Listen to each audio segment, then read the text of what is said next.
warahmatullahi wabarakatuh. Perkenalkan, nama saya Samratun Nafia, mahasiswi STKIP PGRI Sidoarjo, angkatan 2017, NIM 17862066035 dengan program studi S1 Pendidikan Guru Sekolah Dasar, kelas 2017C.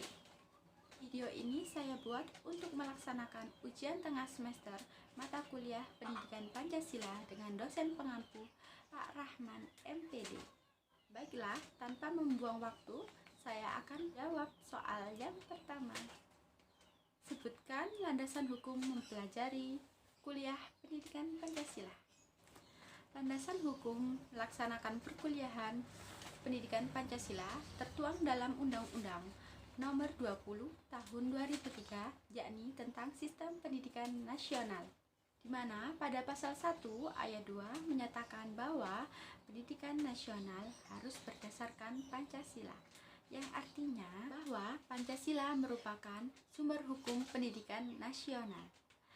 Yang kedua, ada pada Undang-Undang Nomor 2 Tahun 1989 mengenai Sistem Pendidikan Nasional. Pasal 39 menyatakan bahwa setiap isi kurikulum pada jenjang, jalur, dan jenis pendidikan harus memuat pendidikan Pancasila, pendidikan agama, dan pendidikan kewarganegaraan.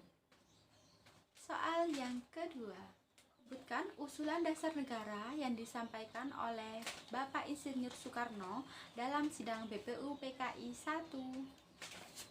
Ada 5 usulan yang disampaikan oleh Bapak Insinyur Soekarno pada saat itu. Yang pertama, ada kebangsaan Indonesia. Yang kedua, ada internasionalisme atau kemanusiaan. Yang ketiga, mufakat atau demokrasi. Keempat, kesejahteraan. Dan yang kelima adalah ketahanan yang berkebudayaan. Soal nomor 3. Apakah yang dimaksud Pancasila sebagai dasar negara? Pancasila sebagai dasar negara Indonesia artinya bahwa ideologi dan nilai-nilai yang terkandung dalam Pancasila dijadikan sebagai panduan, pedoman, dan landasan dalam mengatur dalam menjalani kehidupan berbangsa dan bernegara di Indonesia. Oleh karenanya, pemerintah wajib berpedoman pada Pancasila dan saat mengatur penyelenggaraan negara. Nomor 4. Jelaskan pengertian Pancasila sebagai ideologi negara. Ideologi artinya dasar pemikiran. Jadi, Pancasila sebagai ideologi adalah dasar negara atau pemikiran yang dibuat dengan tujuan berbangsa dan bernegara. Seperti halnya pada saat kita membangun sebuah rumah, jika tidak ada dasar atau fondasinya, rumah tersebut tidak akan bisa kuat. Begitupun dengan negara, tanpa adanya fondasi dan pemikiran, negara tidak akan bisa menjadi kuat. Oleh karenanya, hendaklah suatu negara memiliki ideologi atau dasar negara yang kuat agar menjadi negara yang hebat. Dan yang terakhir, nomor 5.